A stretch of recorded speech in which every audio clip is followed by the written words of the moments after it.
Après 5 semaines aux commandes du journal de 13h de TF1, Isabelle Iturburu a fait ses adieux aux téléspectateurs. Mais pas pour longtemps.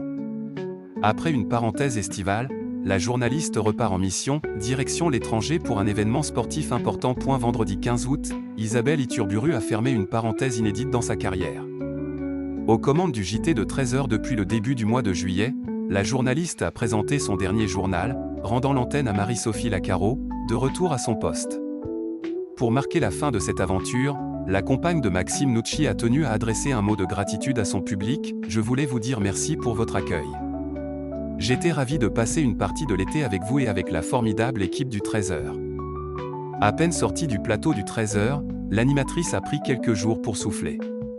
Un break qui sera de courte durée puisqu'elle repart bientôt pour l'Angleterre. Spécialiste du rugby, Isabelle Iturburu couvre la Coupe du Monde féminine, un rendez-vous qui lui tient particulièrement à cœur. Les courtes vacances, peu importe pour celle qui retrouve dans le sport une énergie qu'il apporte depuis ses débuts, comme la journaliste de 42 ans l'explique dans un entretien pour TV Magazine. Ce n'est pas grave parce que je ne ressens pas de manque en faisant quelque chose d'aussi plaisant et galvanisant.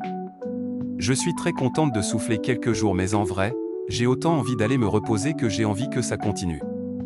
Du coup, ce sera un plaisir de revenir à chaque fois. Si Isabelle Iturburu a su convaincre à la présentation du JT, son ancrage premier reste le sport. Isabelle Iturburu aux commandes du 13h, une expérience réussie sur tous les plans.